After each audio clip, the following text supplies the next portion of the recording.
Bonsoir, Madame, Messieurs. Bienvenue à l'Université Concordia. Good evening, everybody.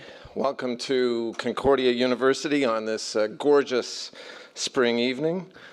Mon nom est Graham Carr. Je suis vice-recteur à la recherche et aux études supérieures ici à l'université, and it's my pleasure to welcome you to the final public conversations brought to you by Concordia University and the Globe and Mail newspaper on the topic of living well and staying healthy.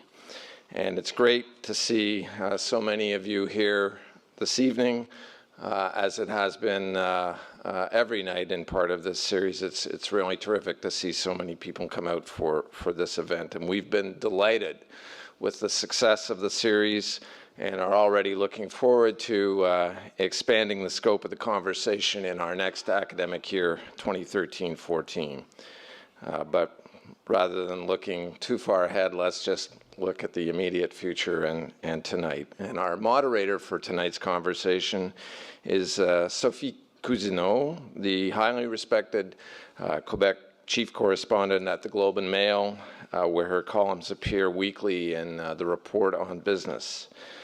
Détentrice d'une maîtrise en journalisme de l'University of Illinois à Urbana-Champaign, diplômée en économie et en sciences po de l'Université de McGill, Sophie a travaillé à la presse de 1988 à 2012, où elle nous a habitués à ses chroniques sur le monde des affaires dans les pages du quotidien et sur son blog.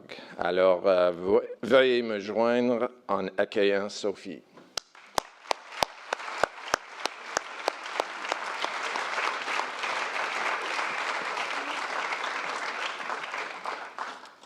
Tonight, Sophie will moderate a conversation on the subject of exercise, lifestyle, and aging well. And our distinguished conversationalists, as you know, are Louis Bherer, the scientific director for our Perform Center, and Ed Whitlock, master marathon runner. Let me just say a few words about our two guests.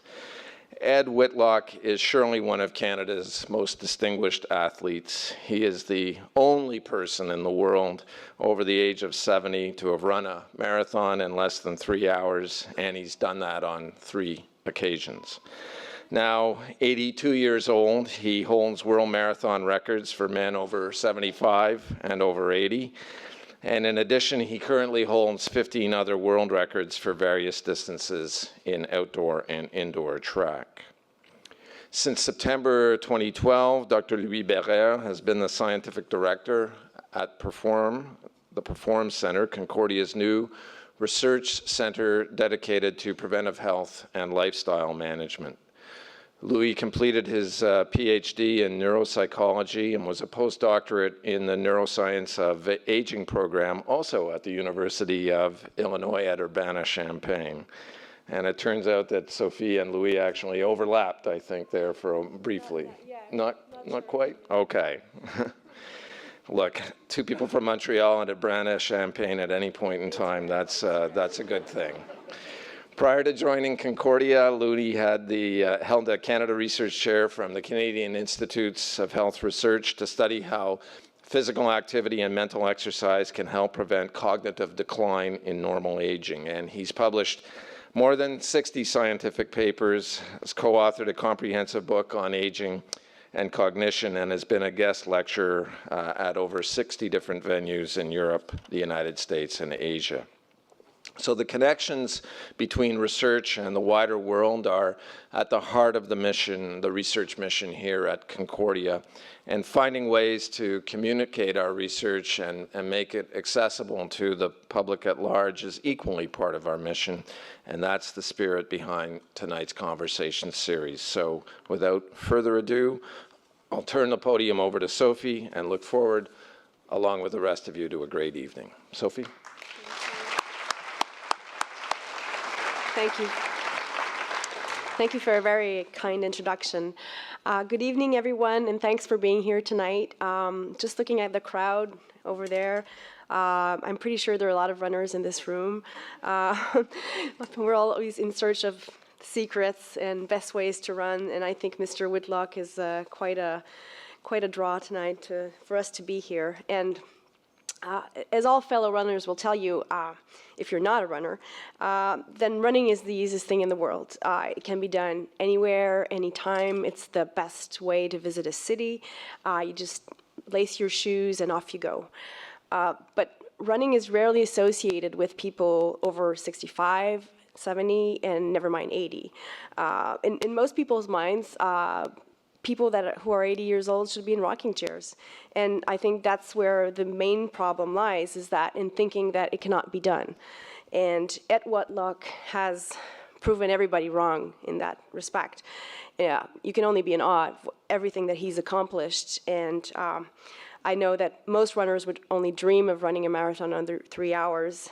I wish I could. And so I'm really looking forward to our conversation with him, as well as with Louis Bherer. He's been looking into how exercise can prevent the cognitive decline, which is associated with aging. And his research is quite cutting edge, and it's pointing towards extremely relevant findings for Quebec and Canada as our societies age. Sports, it doesn't only help you to feel better, it doesn't only improve your mood, it can also make you more alert. But I'm really no neuropsychologist, and so before I make a scientific faux pas, I will promptly invite Mr. Bherer and Mr. Whitlock to join us here on the stage. Thank you.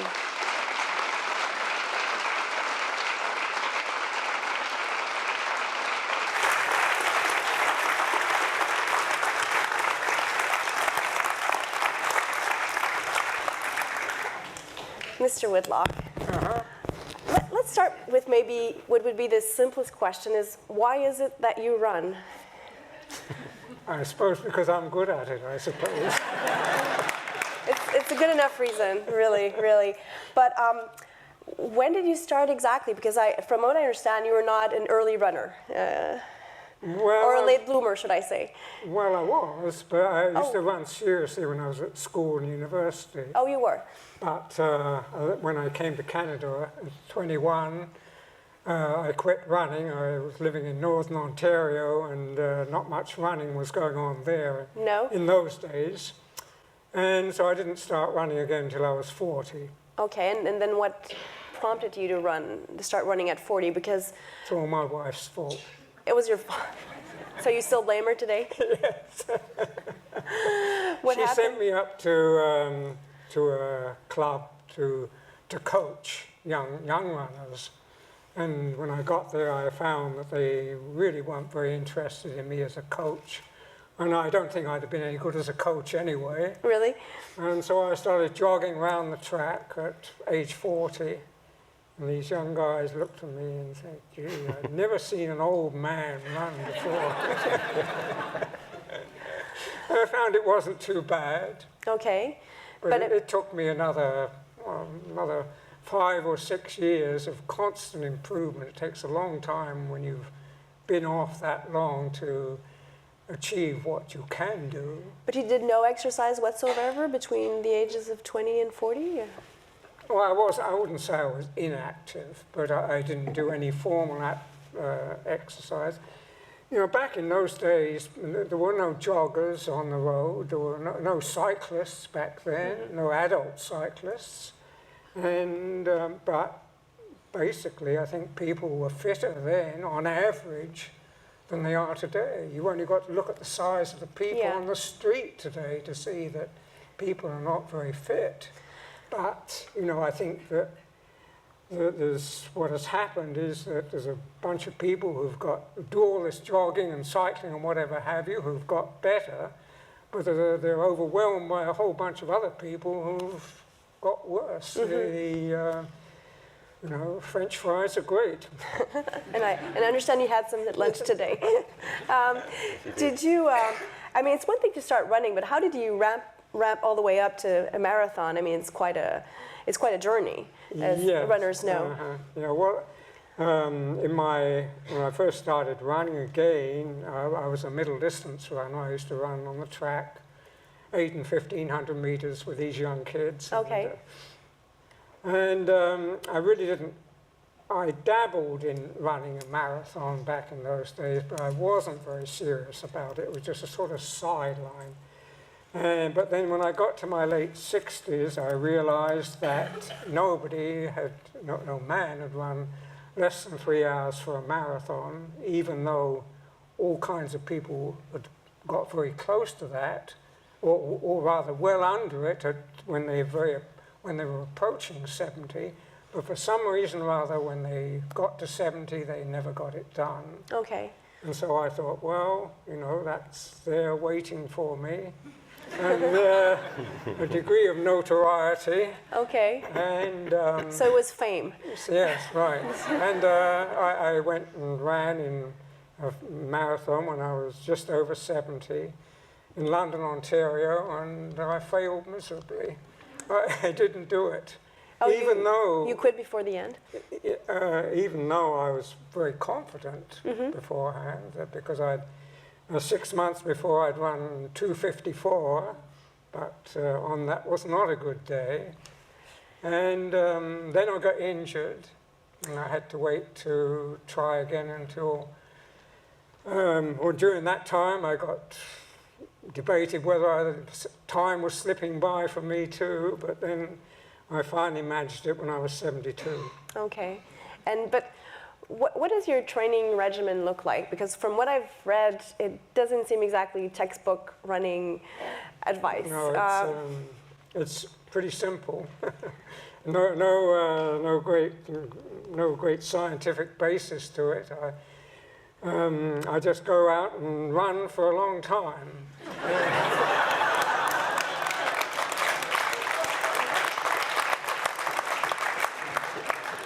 So when I'm fit, I run every day for 3 hours.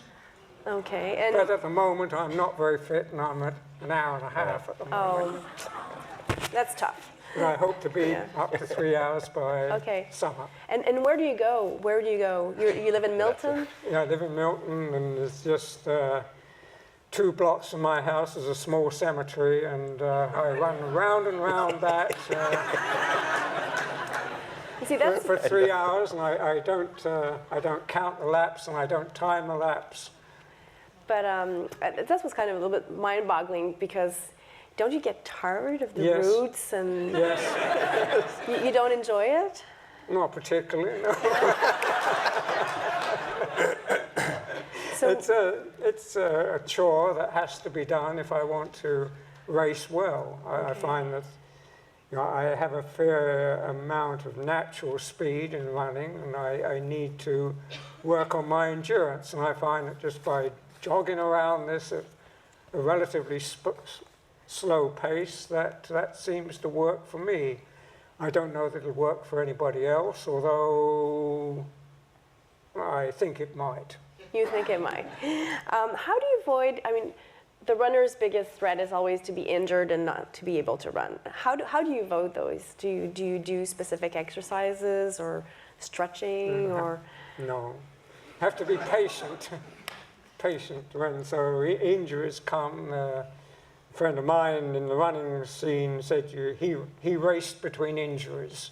Okay. And I've had my share. I have problems in my knees. They're getting a little old, and some arthritis in there, and if I get them tracking in the wrong way, then they start to hurt, and I have to take some time off for rest. And I find that no therapy seems to work for me. Just take some time off, rest them, and then you have to gradually start up again, and it's all very frustrating. When you're running marathons, running a marathon is really pushing yourself beyond your boundaries. It's pushing through the wall. It's pushing through the pain. What is your mantra? How do you drive yourself to the end quickly? Might I add? I don't know. I have a degree of dogged persistence, I guess, which helps me through. But there have been marathons that I have finished when I felt great, and felt I could have kept running. In fact, when my fastest time when I was over 70, that day I could have kept running for several kilometers more. Whether I Really? could have done or not, I don't know. But on other occasions, though, I wondered whether I could do another step. So Yes. it's But there's do you, different marathons are different. yeah, but what do you tell yourself? When you have a bad day, or when you? You just keep looking at the clock. You have to time yourself. You keep to the pace, and I have a pretty good idea of what I'm capable of before I start. And as long as I'm disciplined enough and don't get overly ambitious, and I stick to that pace, things generally work out well. But the trouble for me and most other marathon runners, we become ambitious. And you pay a horrible price at the finish. For starting line. too quickly. Yeah. Louis, how?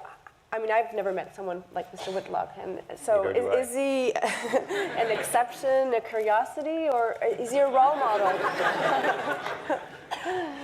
All of the above. yeah. Yeah, he certainly is an inspiration for most of people that participated in our studies, and is an inspiration for us too, researchers who are interested to healthy aging.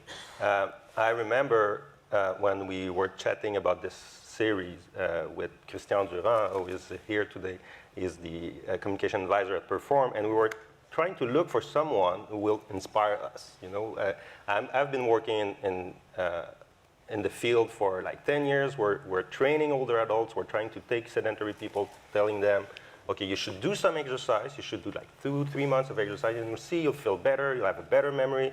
You'll sleep better.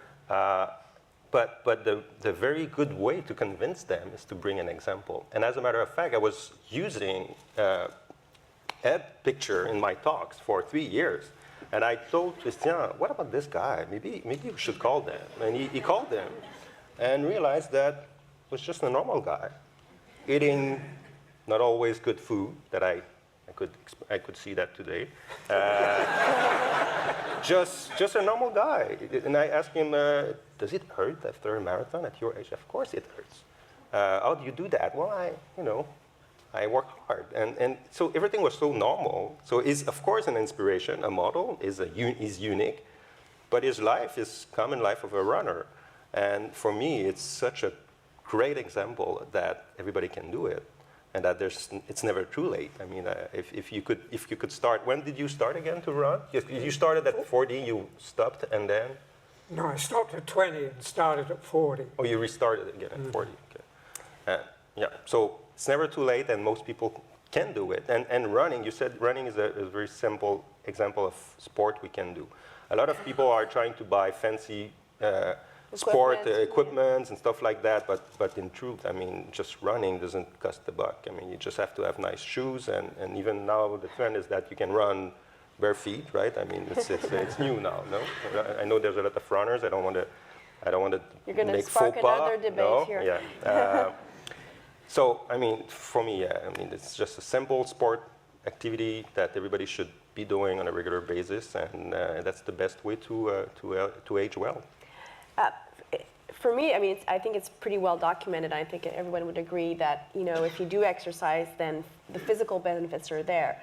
But what surprises me is to push back the cognitive decline. How can it push back those manifestations? How useful is it to really prevent the onset of illnesses that are associated with either Alzheimer's or other forms of degenerescence? The mechanisms behind this are still poorly known, and I have to be careful because aging as a field of research is a very new. I mean, it's bizarre, but it's a very new field of research, right? Because then 100 years ago, we were not aging on over 55 years old, so now we have this new ground to do research in. What we do know is that if you follow people over a long period of time, like in longitudinal study, you'll get like 15,000 people that you follow for 10 years. Those who do exercise more than 3 times a week on a regular basis lower their risk to become demented by up to 30%, which is huge, right? But that doesn't control for genetic background, for where you grew up, what do you eat. So of course we need more science, more research, experimental research to understand what's going on. And what we start to understand, and was, I mean, back 1 or 2 decades ago, we started to realize that there's direct effect on the brain when you do exercise. It increases blood flow, it increases the neurocommunication, if you will, neurotransmitters. It also increases metabolites that are calling for neurons growth and synaptogenesis and angiogenesis. Synaptogenesis increases how the neurons talk to each other. It also increases the microvascularization of the brain. So we start to understand by using animal models that it has all these direct impacts on the brain, which probably and maybe will help us to understand how it protects the brain over many years. And do we know what type of exercise works? Or, I mean, are all exercises equal, or are we starting to see some differentiation between what the different types of things that we can do? That's another huge debate right now. I think that the last 10 years were governed by aerobic exercise. Everybody was saying in the field, you should do aerobic exercise, you should do fast walking, running, more than 30 minutes each session, blah, blah, blah. Now we've had some great results over the last couple of years showing that strength training does also have an impact on the brain. So people start to look at combined exercise, strength training and aerobic exercise. Of course, I'm not talking about winning marathon here. I'm talking about protecting the brain from the bad sides of aging. And what Marathoners are all mad. So, yeah. It was a saying that if a coach wants to find out if he has a good marathon prospect on his hands, all you need is a flashlight. You shine it in one ear and you can see light coming out the other one. Well, some athletes have a very specific relationship with their sport, right? Yeah. I mean, they don't do sport for the good part of it, right? And I'm sure that you experience some of that, right? Yes, right. Can you give us like specific examples of what are the benefits in terms of doing exercise for older people? Well, there's the indirect effects. Besides dementia that you mentioned. Well, it's been shown that it lowers the risk of depression, anxiety, it increases sleep. All those have strong impact on the brain. It also helps control for chronic diseases that are often associated with age, like, of course, hypertension. We can think of metabolic disease. It improves the level of physical fitness, and physical fitness is a broad concept. I mean, it comes with motor fitness, it comes with aerobic, of course, aerobic fitness, but also morphological fitness, you know, the way the fat mass are distributed in the body. So all these aspects of fitness are improved by exercise. How come, I mean, we already know it improves our wellness, although we might not be as familiar with those extra benefits. How come old people are not doing more exercise as we speak? Well, that's a good question. I feel I might be too young to understand that. Well, I'm not going to ask you because I don't know, but it's true. I mean, Ed just mentioned that we're less active than we were before, and that's very interesting because as the market for sport equipment's growing, people are not active. They're not. I mean, based on the last statistic from the U.S. Center of Control Disease and Prevention, we can think that right now, after 65 years old, 1/3 of people are doing exercise on a regular basis. After 75 years old, it's one half of them. When you look at vigorous exercise, which is the level of exercise you need to achieve to improve aerobic capacity and physical fitness in general, less than one out of 10 people will practice vigorous exercise after 65 years old. And the statistic lower again after 75 years old. Less than 6% of them do vigorous exercise on a regular basis. So I don't know why, but the statistics are dramatic right now, and people are less and less active than it was before. Do you think it's because people don't think they can do it? It's barriers that they put themselves up in terms of, I mean, are old people their own worst enemies in a sense? I think that one thing that we experience when we work with older people is ageism. Just because of their age, there's an attitude and a reaction towards exercise.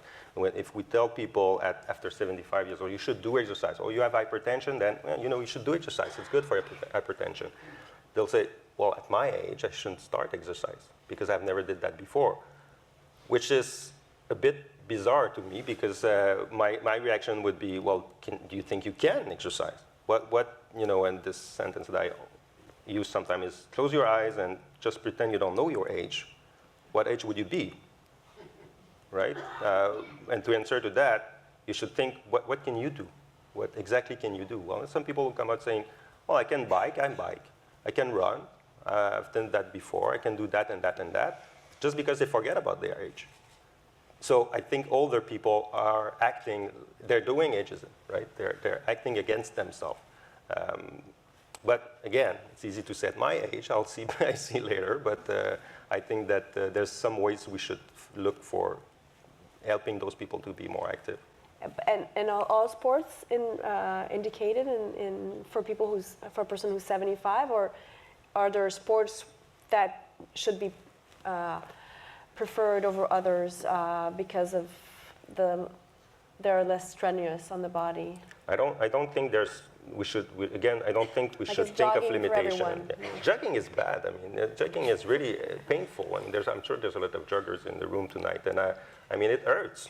No? Does it hurt? No? Don't you think it hurts at some point? Not always. I mean, it's known in sports sciences that it's not the most easiest way to stay active, right? I mean, it's hard for the knees, it's hard for the legs and for the body in general. But it's an easy way to do exercise and a cheap way to do it. And I don't think I would limit to what type of exercise. A variety of exercise is good, and I would suggest that especially for those who are not used to do exercise, to have a variety of activities, because you should aim for social activity as well, because sometimes it helps get motivated. And I'm sure, I don't know, but I'm sure it's easiest to run faster in a crowd during a competition than by yourself. Yeah, that's one of the reasons that why I train by myself, is because if I get in with a crowd, you get competitive and you start running faster than I want to do. So it could be competitive. I don't look upon myself as a terribly competitive person, and yet somehow or other the adrenaline gets going when you get in a crowd. But it could be competitive, but it could also be a social aspect that's positive. I run in a park in Montreal, and I can tell you that you oftentimes you see those people who run like this, and then they come across someone, a girl or a man, and they're like, they start walking like this. This is social retroaction, right? It's social feedback. So it's good. It keeps you motivated, right, to run. Anyway. So, but how? So you never run with anyone? I'm sorry? You never run with friends or with family, or? Not for my training, no. No. I prefer to train by myself because then I can just run at the speed that I want to. Yeah. On occasion, my son joins me in the cemetery, and I don't welcome his his arrival. He generally runs about 2 strides in front of me and says, "Why are you running so slowly?" So the competitive spirit runs in the family, apparently. Yeah, I guess so.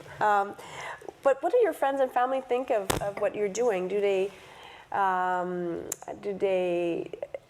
Have you inspired people around you to run, or older people to run? Have you found that people have said, well, if he can do it, then maybe I could, or?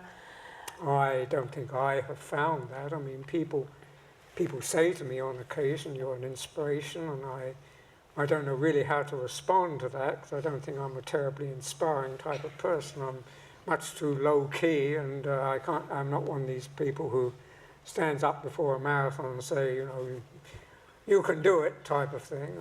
It's not my nature. I'm not like that. But I certainly agree with the idea that old people can, are their own worst enemies, that they don't do things because they just don't feel they can.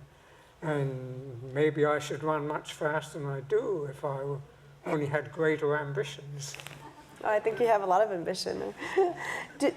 Has everybody ever told you that you should stop running when you had knee issues and stuff like Yes, that? And yes. saying, you know, that this ageism, that maybe, you know, it's time to Yeah, hang your shoes? some people say that it's not good for you to do that running, and I went to see a joint specialist about 7 or 8 years ago, and I was having knee problems, and she said, your running days are over. So, you know, you And how do you get respond this to that? advice, and you know, Yeah. you don't have to believe everything you're told. But so you pushed, despite the fact that you had knee problems, you continued and you just rested as you did? I took a rest, and things got better, and I find that you know, these various therapies don't seem to work for me, and I don't bother with those sorts of things. I just find if I have some sort of ache or pain, what I have to do is assess whether, you know, how important it is. If you stop for every little thing, you'd never run at all. But you know, if it hurts, take a rest and let it get better. And so far, that's worked. Whether it'll work next time, who knows? And do you feel the benefits that Mr. Bherer was referring to, like in terms of your mental acuity, and do you feel rest? Do you sleep easily? Do you? Not according to the rest of my family. But you do. I recall when we spoke just a little bit before this conference. You said that, for instance, you suffer a little bit of hypertension. Isn't that something that would somehow subside for running? Did you? Or is it something that you think might be caused by your running?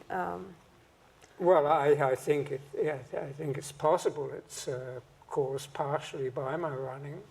That you know, my heart is, because of the type of training I've done, has become too strong for all the pipes that lead away from the heart, and it's raised my heart,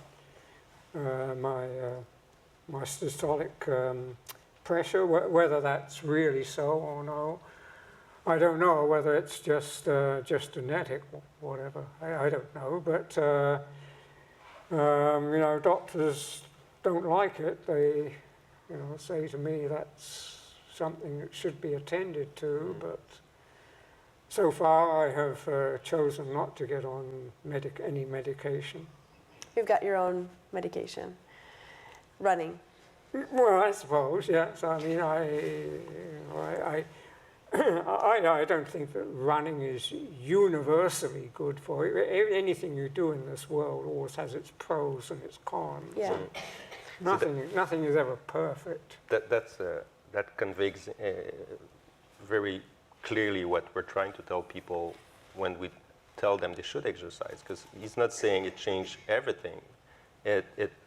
You still have hypertension, and 9% out of 10 after 65 years old have at least one cardiovascular risk factor, and those people that run don't get rid of that. But the functional aspect associated to it is virtually not there, right? I mean, most people that have many chronic medical conditions cannot run, but you still run and you're still healthy. You don't take pills. I mean, most people after 85 years old will take 8 or 9 of them. There's a big cocktail of pharmaceutical ingredients that come with age, right? So exercise is not la fontaine de jouvence. Exercise is just a way to keep to stay functionally active as we age.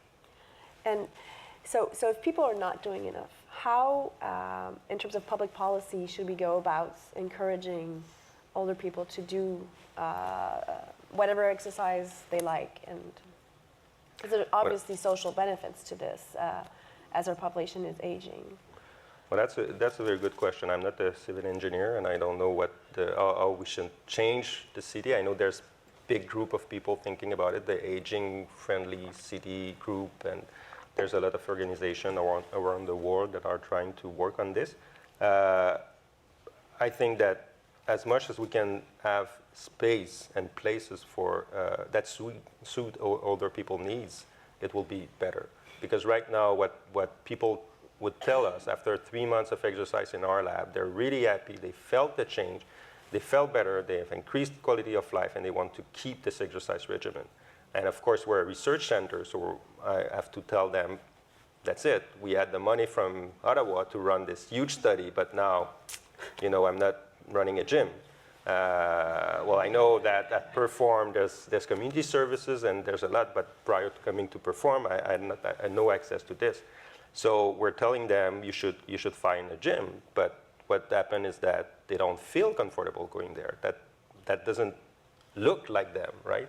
And what's in your lab exactly in terms of equipment, or? Well, they're by themselves. They're just all people of the same age, with the same needs, with trainers that are trained to work with those people. So I think that we need to come up with milieu that fit the needs of older adults, and maybe we should just ask them what would be nice for them as a gym. And I think that as the growing body of evidence showing exercise is good for older brain, as it's good for younger brain, will come out, I think the government should look at it and think, well, if it's good for the brain, it's preventing disease, it's saving money, one thing, but it increases the quality of life of everybody.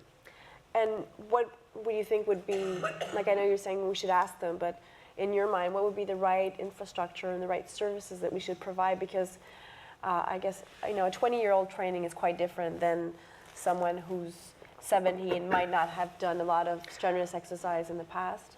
What I found, and that's a bit contradictory to what we heard about Ed's experience, is that people are looking not just to do exercise, but always also for social engagement and social interaction. So I would try to come up with sites that promote social contact, not just exercise, and a diversity of activities, cognitive activities, social contact, maybe some room to get together and think and exchange, and I think that would be a better milieu than just a gym where you go there, you train, and you do some fitness stuff and go back home. And are governments receptive currently to these types of demands? I don't know. Is there anyone from the government there? But I don't know. Do you feel that this, as aging is becoming more and more an issue that's on the forefront of public debate, that I don't think we're there yet. No? I think that we're just realized that we're aging very fast, and that in less than 10 years from now, one person out of 5 will be 65 years old, and that the growest segment, the fastest segment of the population that's growing faster than all other segments is the 85 and older, which was not existing 20 years from now. I remember when I started doing aging research, normal aging, not doing, dementia and stuff like that, but just normal aging, we couldn't find any studies with centenarian, and now there's a bunch of them. So it's moving really, really fast. Maybe we're getting older faster than the public policy change. I don't know. At the same time, the government wants us to work longer. That's right. So we That's should. right. I was just curious. Do you feel, Ed, that you still have anything to prove? Because it seems like running for you is such an activity that brings you so much satisfaction in terms of recognition. Mm-hmm. Do you still feel you have anything to prove? Oh yes, one of the when I first started running again when I was 40, there were no age groups in races in those days, and whereas you have all these age groups now, so you kind of look forward to your next fifth birthday, and when you get to 85, there's a whole bunch of new records to conquer there. Can you explain what the age groups are? Because not everyone here is a runner. Well, there are 5-year age groups which races typically give some sort of prize for. So the age group 20 to 25, 25 to 30, 30 to 35, and so on. all the way up. Well, as recently as 20 years ago, it was rare that there was ever an age group over 50. But, That's telling. 30 years ago, there were none over 40. And now you have all these age groups going on. I on occasion, go to world track championships, and you get the odd person there who are over 95 who are running around. Most of them are not doing as much as 5,000 or 10,000 meters. Most of them are sprinters or throwers or something like that. Okay. But, you know, in that respect, you know, things are progressing. People, you know, a few years ago, you didn't see people that old doing things, whereas you do see that now. So I suppose that's an advantage. And certainly, I mean, in spite of all the, I don't know if there will ever be a reversal because of the amount of obesity which is prevalent now, but I mean the average age of life expectancy is still increasing. Yep. That's partly, I suppose, due to medicine. And right now in your age category, which is 80 to 85, is that right? How many competitors do you have? Or not too many. When I went to the World Championship last year, no, the year before last, there were about 10 people running against me, something like that. worldwide? Yes, worldwide. Sorry. Yes, they'd come from all over. Okay, so it's you're a very small group. Yes, well, of course, part of that is the logistics. You know, it's relatively expensive to go to those things. I mean, you're not a professional athlete being sponsored or that sort of thing. So everybody is basically paying their own way. And if you're in Europe, and these championships were in Sacramento, it's a fair cost for transportation, living expenses, and the entry fees and whatever have you. It's there's a lot of people who don't attend for those reasons. And I guess how long do you plan or see yourself running? I don't know. You don't know? As long as I can. And you know, life is, what you say, uncertain. I mean, I'm sort of traumatized by what went on in Boston.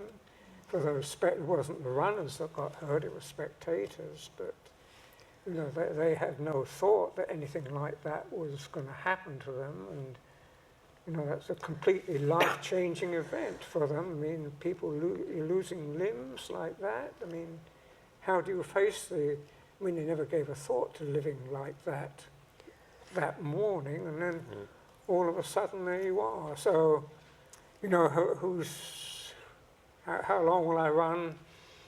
I don't anticipate I'll be blown up, but you know, things happen. I understand that you never run at Boston.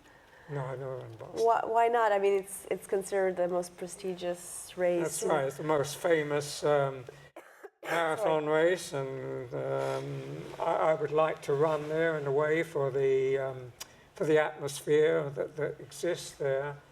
But in most occasions when I've been running, I've been trying to achieve some sort of record, and the Boston course is not record legal.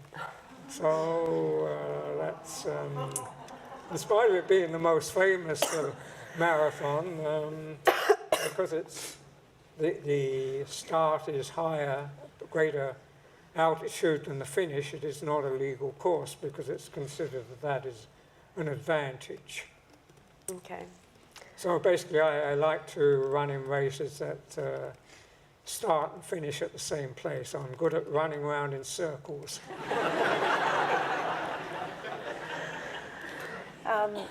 Louis, where do you think that research money should be investment? Where should we be investigating? What is important to look now in terms of the effects of exercise on Well, I'd like to understand better how Ed works.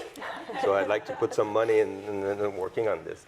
I was just amazed by what he just said, because he's really acting as a true athlete, not running to stay healthy, but really he has goal. He's a very high level Driven, athlete, yeah. really driven, and we know that. Everybody knows that athletes don't do their sport to stay healthy, of course. I mean, as a matter of fact, sometimes it do the reverse, right? And I just realized at some point, and I'm back to your question, where the money should go.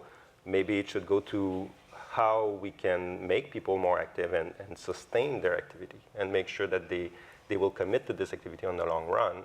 And we don't ask ourselves this question when we listen to Ed, right? No. I mean, he has a goal, he runs for this goal, and he will get it. And that's the big thing that we should discover right now. Why people are inactive, and how can we make sure that they'll become more active? But that's more or sociology just instead. It has to do with the brain as well. Yeah. I mean, the brain strives for something, and then your brain is always looking for good food or for good experience, and for a marathon runner, a marathon is a wonderful experience. And I'm sure after probably not doing it, but if you do it and keep doing it, that's because it gives you something back at the end, or maybe the morning after, or maybe just knowing that you've broken your past record, or there's something there, right? And that I think that's this something there that I want to discover to make sure that everybody will run. It's nice when you stop.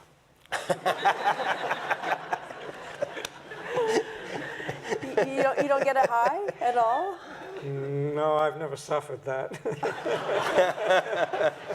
Maybe you're too No, high it's, all the time. That's right. Yeah.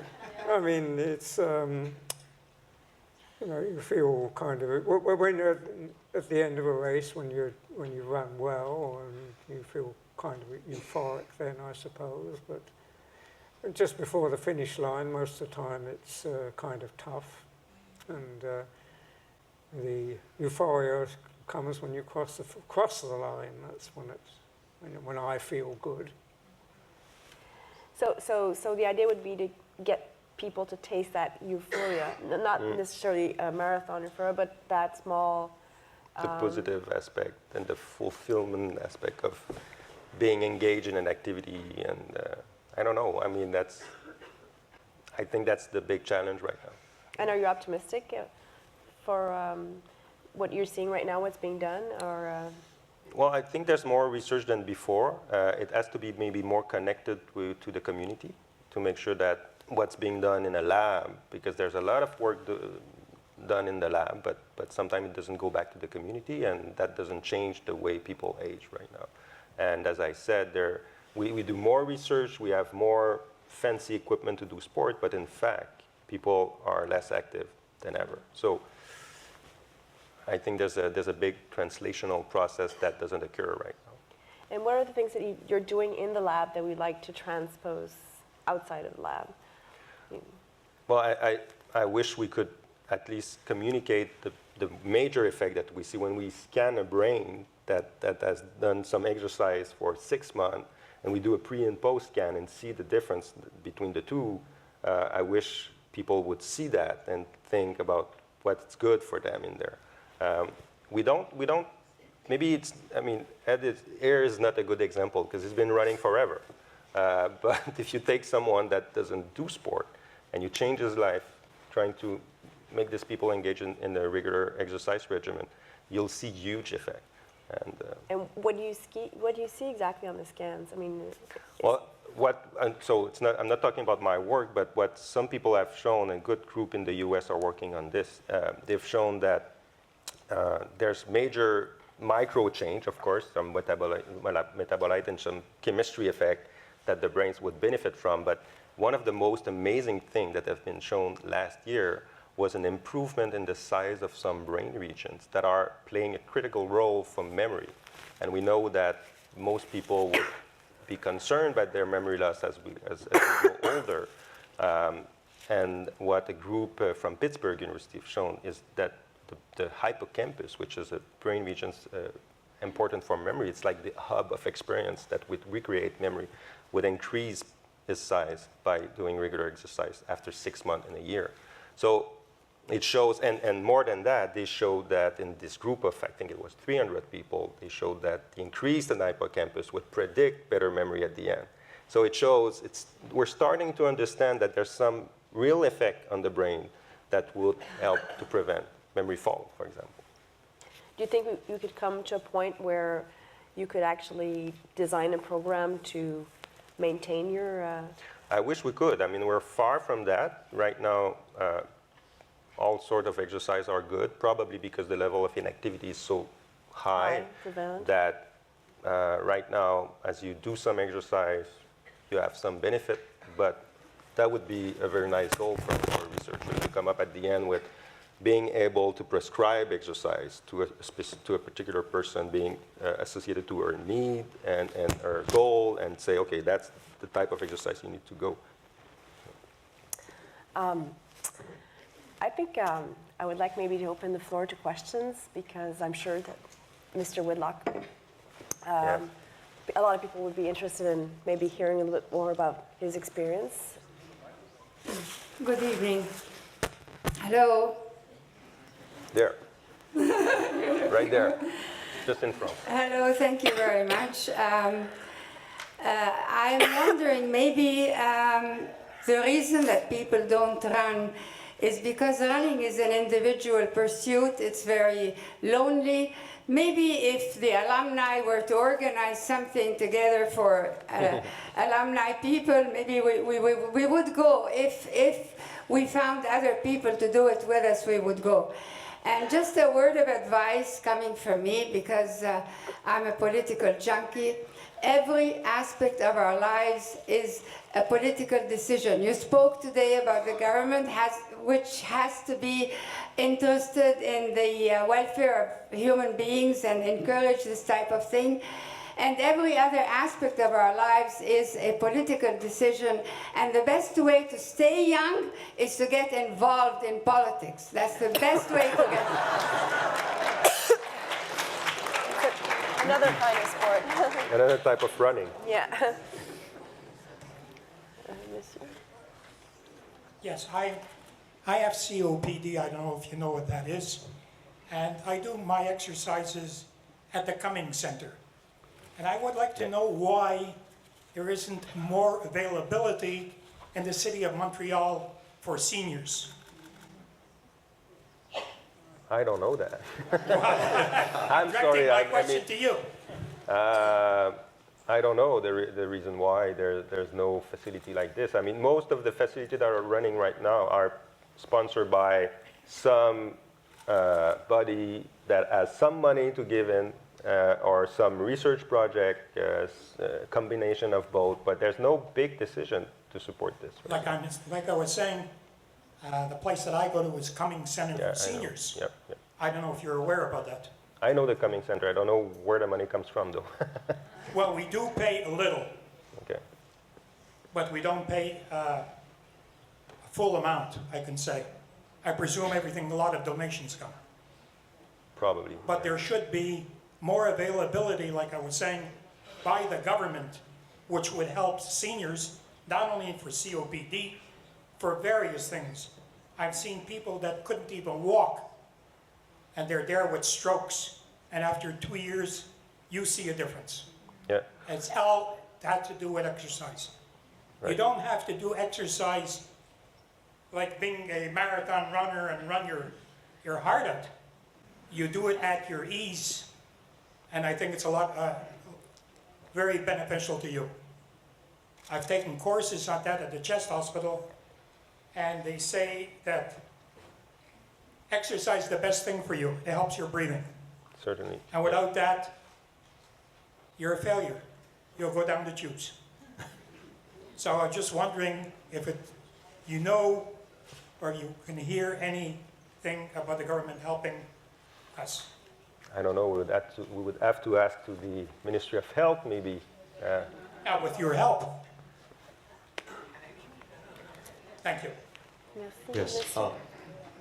Stephen Snow, I'm the chair of the Department of Creative Arts Therapies. First of all, thank you for this lovely evening. It feels like a very Concordia thing. I spent the first 6 years of my career in a nursing home. and that was 25 years ago or so, and most of my clients were between the ages of 75 and 106. My observation in those 6 years was there was a real relationship between vegetation and depression. That is, the more people sat around and did nothing, the more depressed they got. The more depressed they got, the more they vegetated. So I'm wondering if there's any, I'm asking Dr. Bherer as a neuropsychologist, if there's any research that really shows that to be true. What we see is that as you increase exercise level anywhere in real life, but also in a housing facility, you lower the risk of depression and anxiety as well. So it goes with what you're saying. And I remember a geriatrician who told me that the worst thing ever in housing was the lazy boy. You know that I'm talking about the furniture. That he was about to try to get rid of them all over the place because, of course, I mean, I don't feel I should run right now. You know, I'm really comfortable. So you're probably right. Yeah, I would say it's a very found observation. And that's true even at 106.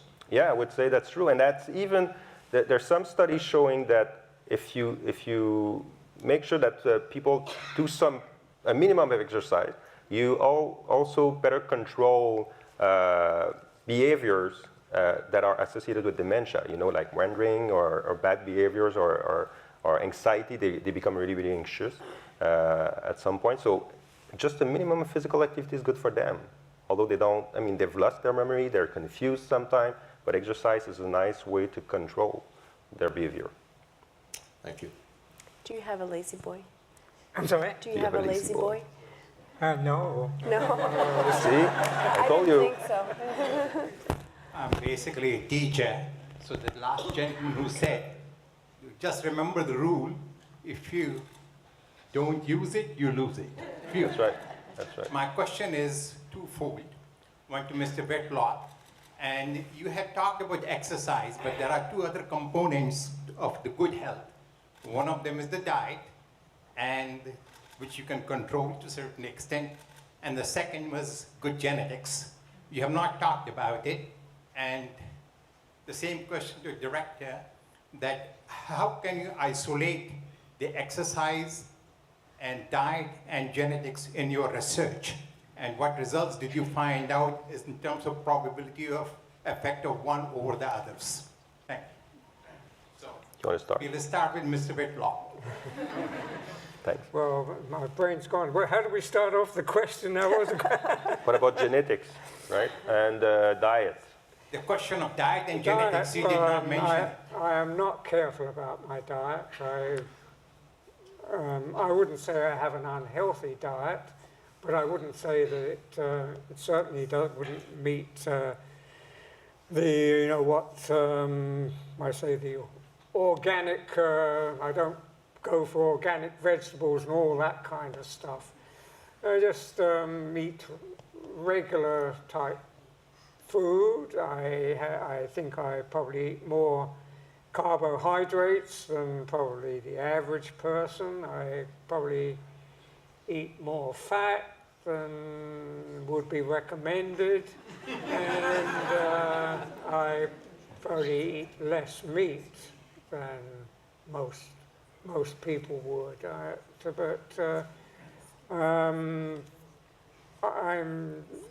don't really pay a lot of attention to it, and that's maybe I should, but I don't.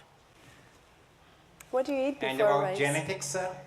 Genetics, yes. Well, I'm sure that's very important.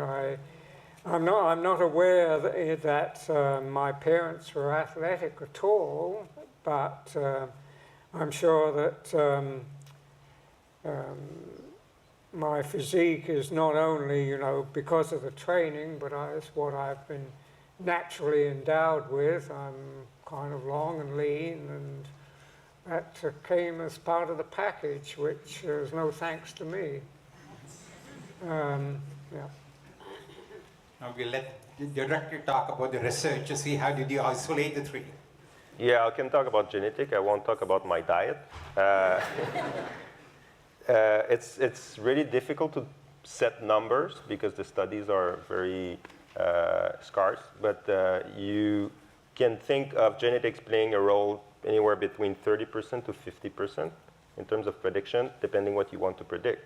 If you want to predict brain disease or physical frailty. But the thing to keep in mind is that it's not because you have the gene, the wrong or the good one, that your life is good or bad.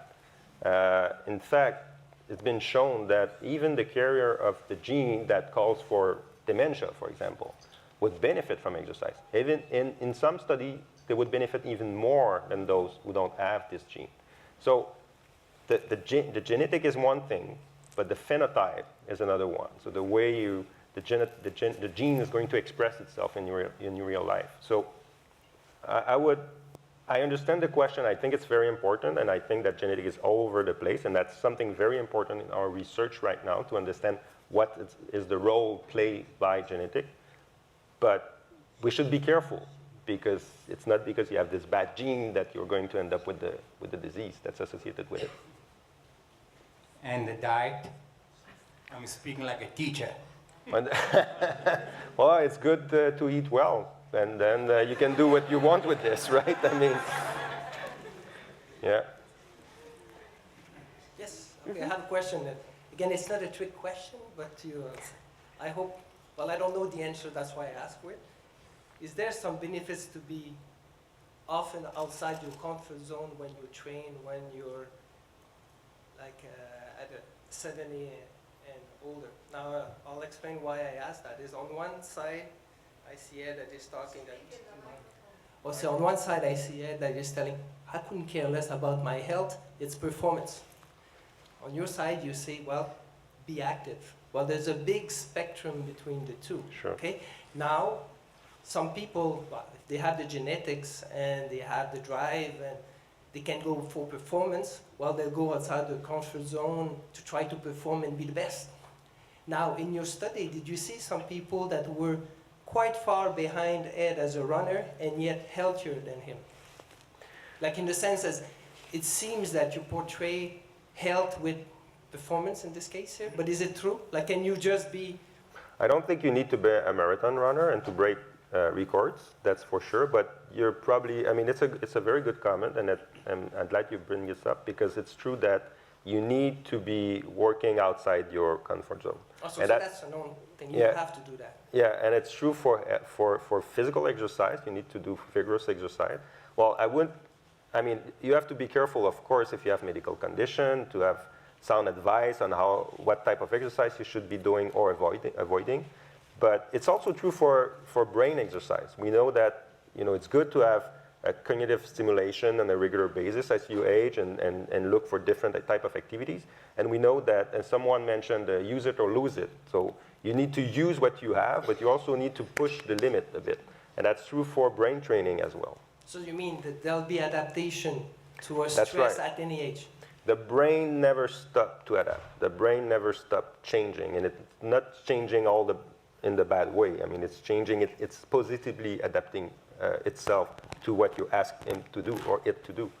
Can I ask a last question? Is that okay, guys? Okay, the last one is, which subsystem in your body is the weakest? Like, which one will give up first if you're not active, and which one will give up first if you're active? By system, you mean? I mean, nervous system, muscular system, tendons. I wouldn't be comfortable answering to that. Liver or the filtering system, or. I think there's so much difference between people that I don't think there's one system who's breaking down the first. Now, the reason why I say that is that if the muscles and tendons are the most durable ones, running and being a fast runner at an advanced age is nice, but maybe if it was another part of your body that would be deteriorating while you're using the strongest part, then we would be doing another sport like maybe swimming or biking or gardening or dancing or even dancing or social activities of the brain, because that's the first one you lose. That's why I'm asking the question, to see. I don't think it's not always the first one you lose, though. I mean, the brain is an organ like the others. It needs blood, it needs oxygen and and all the other nutriment that comes with blood. And if you're healthy, your brain is healthy. If you're not healthy, your brain is unhealthy. And that one of the things that we've discovered over the last couple of decades, I would say, is to bring back this notion that the brain is an organ and that it needs to be fed by all the nutriment that the organism has. I was one of those 40-year-old joggers who started at that point and lasted 20 years. I wore out my parts and then wound up walking a lot. So I was doing maybe 5 days a week for an hour. I do a lot of walking with my wife, and my pace is faster than hers. So my question is really about motivation. To keep up with her, I have to slow down. For her to keep up with me, it makes it difficult. Do I understand from what you said before that you really need sort of a melange of different kinds of activities? Swimming, walking, some strengthening in the gym, stuff like that. As we're approaching 70, we're looking at that.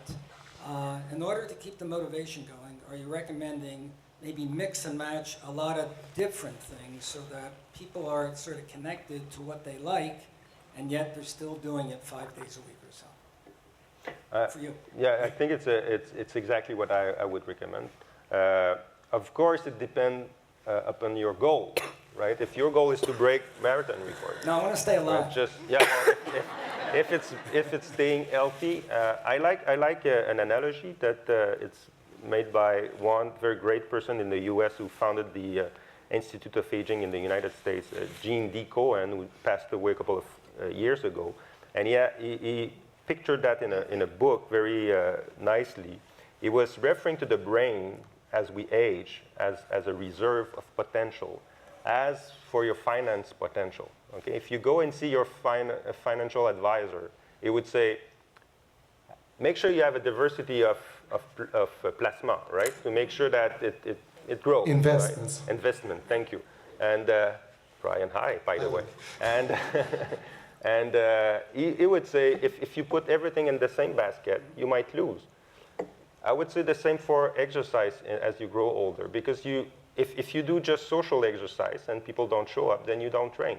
If you do just personal exercise and you don't feel like this morning, you won't go. But if you're socially engaged in an exercise, in a team, for example, you don't feel like this morning, but what the other will think. Oh, I should go because my friends are going to show up, so I will go. The same for the weather. It's a big concern in Quebec, right? The weather. We stopped training activities during winter because we don't want people to fall when they come in the gym. So, of course, you would have to have some exercise that indoor exercise, some outdoor exercise. So, Gene Cohen did that very nice picture of a brain reserve that you should place differently, make sure that you have a variety of activities so that it grows. It grows for the benefit of everything. Thank you. Sure. And I'm Clive's age, so when I was running races with Clive back in high school, I met you often at events in the 70s. And for a high school kid like me, you were an inspiration back in the 70s. And I look at you now and I'm just amazed. But just to put it in perspective, and I told Louis this story a couple years ago. I used to live in Rochester, New York. And 10 years ago, I did a lot of training on skating.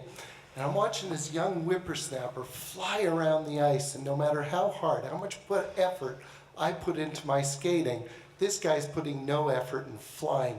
Finally, I talked to him after his training. I said, how long have you been doing this? He goes, well, I'll tell you, I've won a state or municipal or national championship at least once every decade since the 20s. Guy was born in 21. And he said, now let me explain to you, son, you're skating all wrong. I was 41. I'd been skating since I was 2. I was doing it all wrong. Changed my skating entirely. Saw him very, very frequently in the 6 years I lived in Rochester. And a few months before I came back to Montreal, I actually kept up with him for an entire lap. And then I laid down on the ice like this, just waiting for oxygen to find my lungs. 5 minutes later, when I could stand up again, I caught up with him and I said, Henry, did I actually keep up with you? And 86-year-old Henry Chardash puts his arms around 46-year-old me and goes, son, that was my warm-down lap. So don't stop, Ed. You go, I told you that story, didn't I?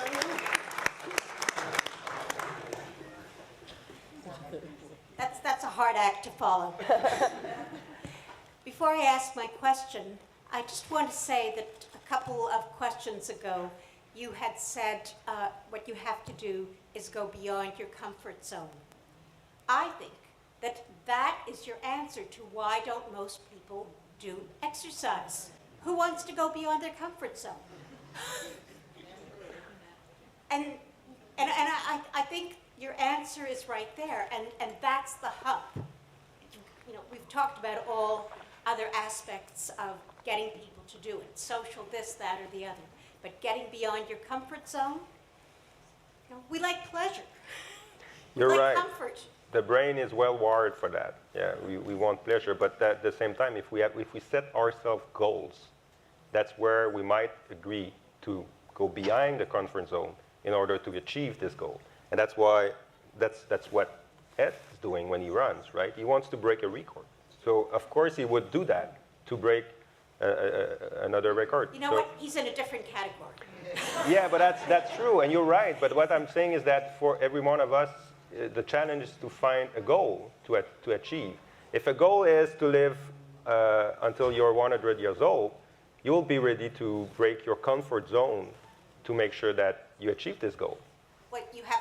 But first, you need a goal, and that's what I'm saying. You need more. You need more than a goal. Many people have goals. They don't get there, and I'm being poked here, suggesting that it's time for me to get off, which I will do. And I haven't asked my question, but that's okay. No. Go ahead. Go ahead. No, it's okay.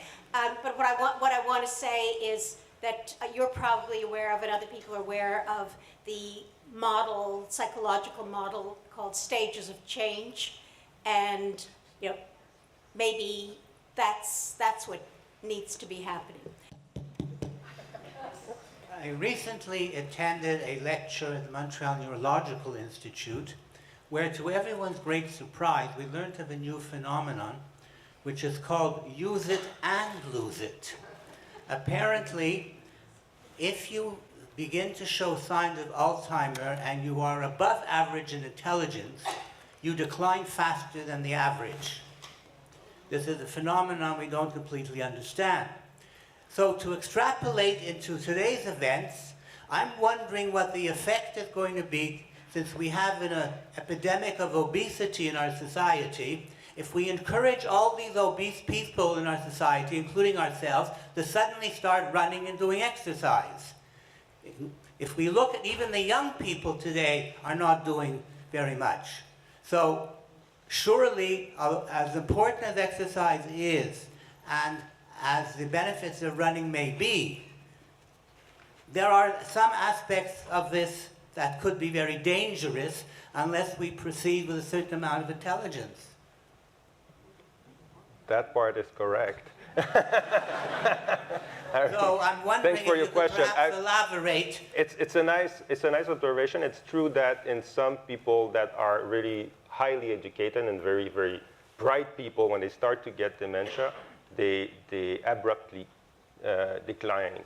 And what's probably the cause of that is that they were covering the disease for many, many years and finding ways to overpass or to cover up this disease, right?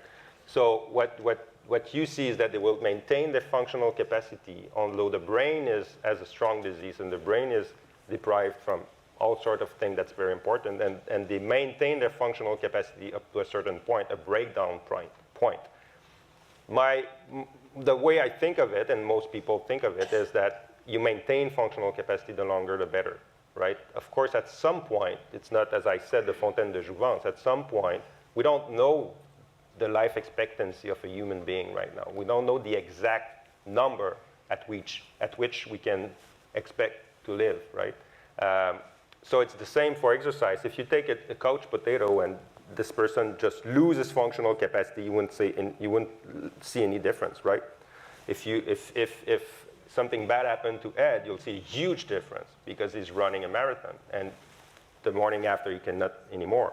So I don't think we should think like this. I think we should think of trying to keep up functional capacity as much as we can by all means.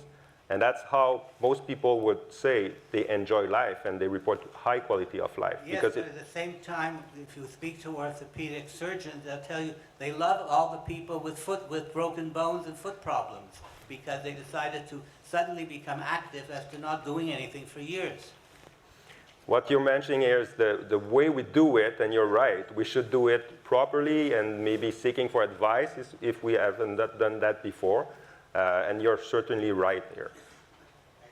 We just have 2 more questions if you have the time. Thanks. Sure. Thanks for your story. The first part is a comment and my personal experience, and then the second part is a question. I had a knee replacement 2 years ago, and so before and after made a big difference. Like before I'd walk 500 meters and I'd be sweating, and now I can walk, you know, the other day I walked like 10 kilometers and it was a lot better. So sometimes there's things that don't work that need to be repaired. And also I'm using the rubber bands body elastic. I don't know if you use those things, but I find it very convenient. If you're going to wait for the government to do something, you know, buy something that's really economical to be able to work out in your home. It's helped me. The second part is a question about like other cultures. Like you see like in Kenya, I don't know if I'm picking the right culture, like people seem to just run naturally, you know, for long periods of time. So what is it? Is it just because they naturally run all the time, or have you done any research into? I was not involved in any research. I don't know if you have anecdotal events related to that, but I've heard that they run since they can walk, right? Like we play hockey at 2, they start running, right? Yeah. So it might have to do with the experience well, they I have. think, you know, that to some extent, probably the fact that I can run as well as I do is the lifestyle I led when I was young. You know, my parents didn't have a car. You know, went everywhere on a bicycle, and you know, would think nothing of going 100 miles on a bike. Not just for exercise, but as a means of transportation. Yeah. And so, you know, and I think that applied to so much of the youth in my day that. You know, they're just naturally active, and there's no doubt that these Kenyans, the elite runners of today, you know, benefit from living at altitude, and they don't have any sophisticated training methods when they're young. Basically, what they're doing is running to school every day. Yeah. And, of course, that translates into, over the years, I guess, they've become genetically modified to that kind of existence, and maybe we're heading down some disastrous path at the moment, whereby you know we're going to have to have chairs twice as wide as they are now. And another confounding factor is the motivation, of course, because for those people, becoming a marathon winner changes your life, right? Usain Bolt became very rich and famous.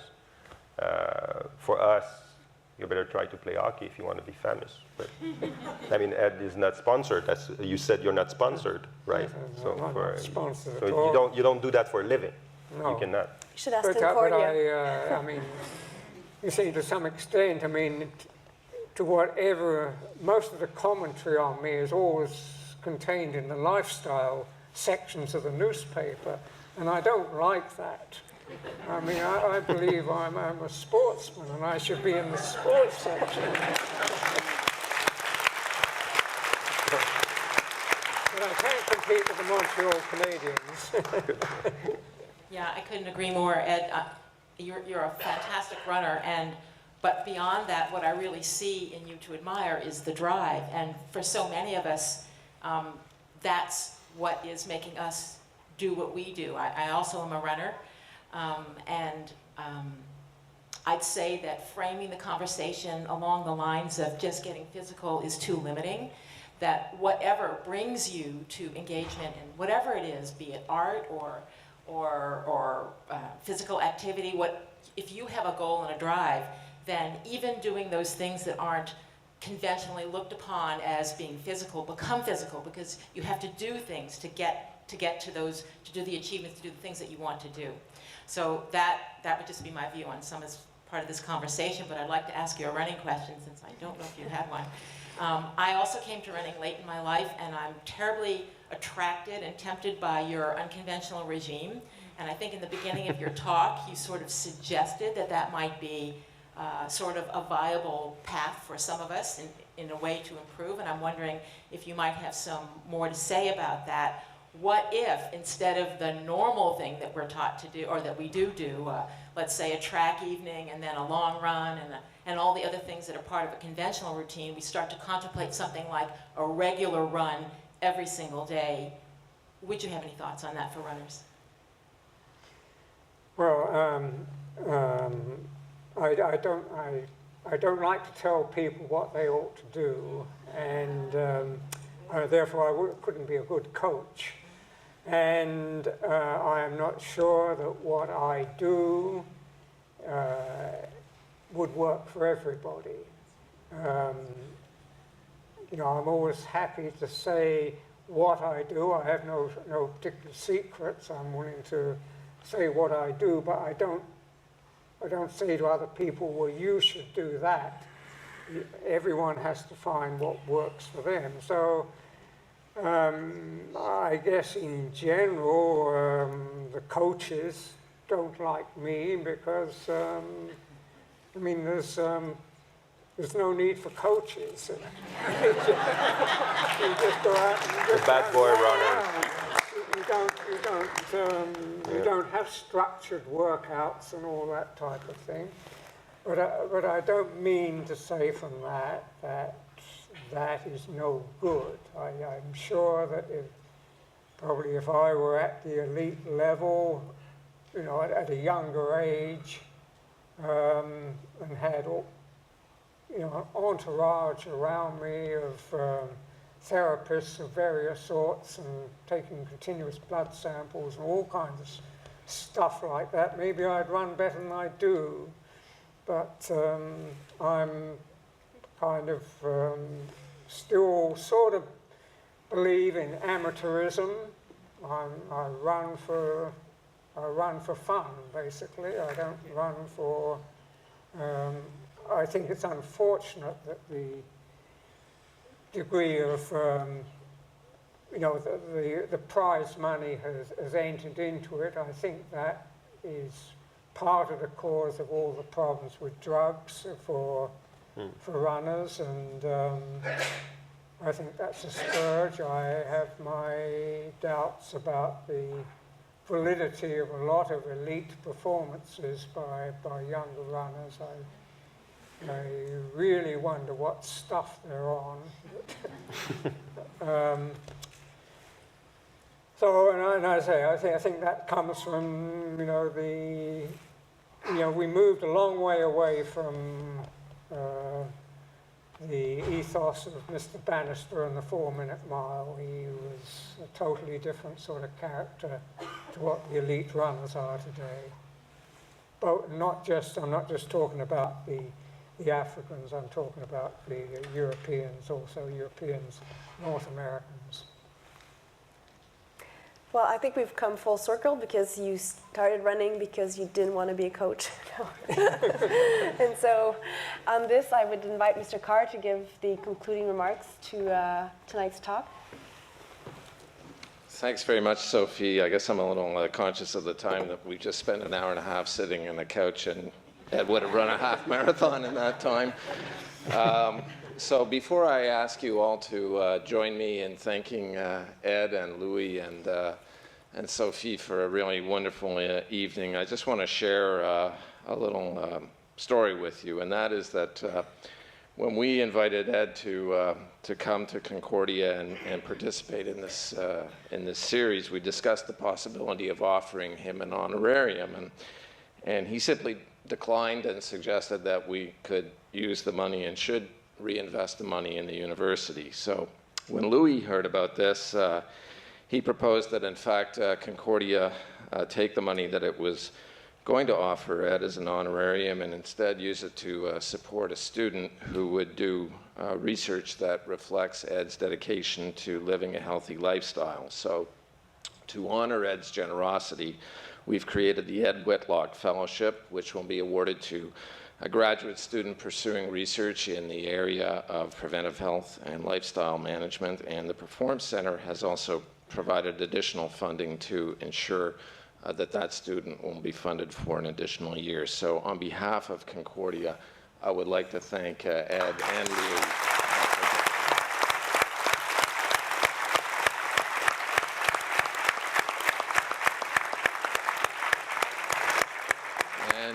And before all of you run off, I would like to thank you for attending this final conversation in the Concordia Globe and Mail series on living well and staying healthy. And I want to particularly thank our partners, the Globe and Mail, for what has been a really exciting series over the last few months.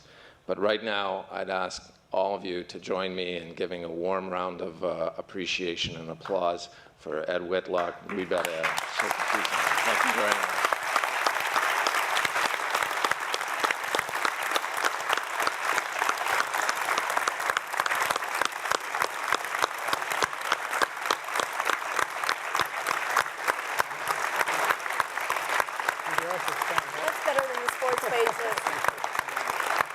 Alors merci et bonne soirée, à l'année prochaine.